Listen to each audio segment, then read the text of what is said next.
Pour une petite entreprise, je n'irai pas jusqu'à dire qu'il est absolument indispensable d'être présente sur les réseaux sociaux, mais ces outils en fait présentent des avantages considérables et c'est réellement des outils de communication additionnels.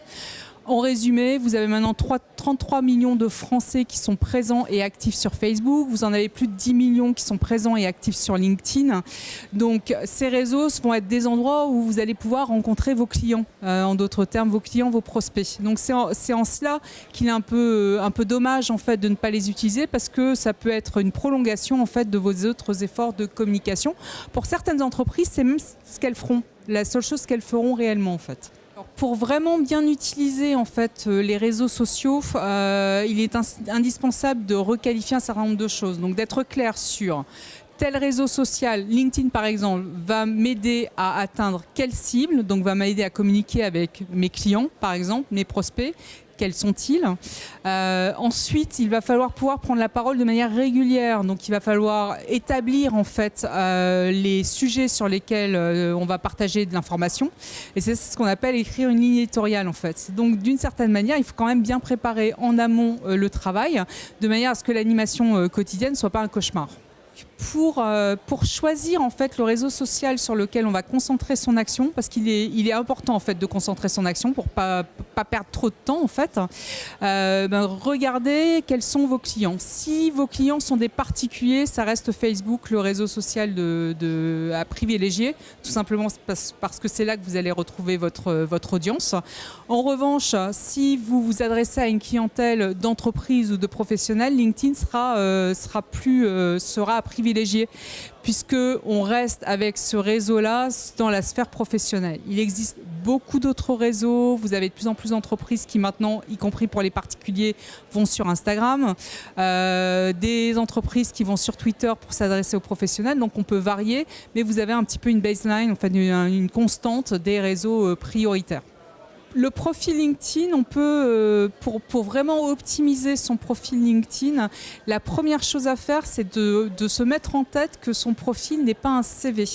Donc il va falloir choisir avec attention en fait, les éléments que l'on va rajouter en fait, à son profil et il va falloir l'orienter vers une présentation d'offres. Donc en d'autres termes, vous allez travailler votre profil comme si vous travailliez la page d'accueil d'un mini-site de présentation de votre offre de service ou de vos produits. Donc ça, c'est le premier point. Quand il s'agit de choisir le réseau social le plus adapté pour trouver en fait, de nouveaux clients, il faut déjà se poser une première question, c'est où sont mes clients? Sur quel réseau social mes clients sont actifs? Quand vous vous adressez en fait à une cible de particuliers, Facebook reste le réseau social de référence. Vous avez des entreprises en fait qui sont très présentes sur Facebook, qui commencent à diversifier en étant également présentes sur Instagram. Donc vous pouvez réfléchir à ça également. En revanche, dès que vous vous adressez à une cible de professionnels ou à une cible d'entreprise, le réseau social de référence maintenant, c'est LinkedIn.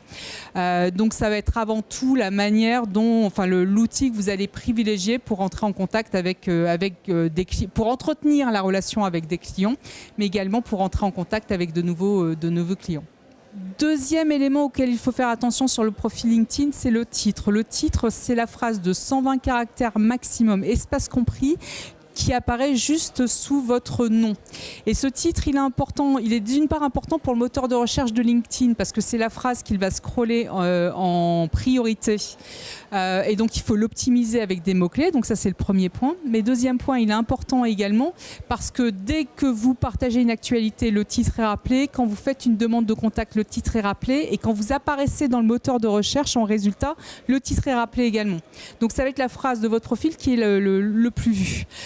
Donc travaillez bien cette phrase en fait pour qu'elle exprime clairement votre offre et rajoutez des mots-clés qui viennent préciser en fait votre expertise par exemple. Donc ça c'est le deuxième conseil clé, hein, travailler ce titre. Et troisième conseil clé, rajouter des visuels. Vous avez maintenant l'opportunité et ou en bannière en fait de votre profil, mais également dans vos expériences de rajouter un lien vers un PDF avec une couverture ou une image directement, faites-le. Deux conseils pratiques par rapport à ça. Vous pouvez très bien rajouter une brochure, une présentation PowerPoint que vous enregistrez en PDF avec la brochure de votre offre. Vous pouvez la rajouter et là, l'intérêt du profil prend toute sa mesure. Ou bien un truc tout bête aussi auquel on ne pense pas. Faites un slide avec les références de vos clients, les logos de vos clients et ça fait un visuel que vous pouvez rajouter facilement en fait, à votre profil également. Dans l'usage de LinkedIn, je vais vous rajouter un dernier conseil. Ne jamais oublier que LinkedIn, c'est un réseau social. Et qui dit réseau social veut dire interaction avec les autres. Donc si vous voulez vraiment utiliser pleinement LinkedIn, ce qui est important, c'est bien de partager de l'actualité pour montrer qu'on est expert dans un domaine, mais n'oubliez pas en fait d'entrer en interaction avec les autres, de réagir en fait aux actualités qui sont publiées par les autres, d'envoyer un petit message à un de vos contacts, en fait de faire du réseau, du relationnel en fait auprès des professionnels que vous connaissez sur LinkedIn.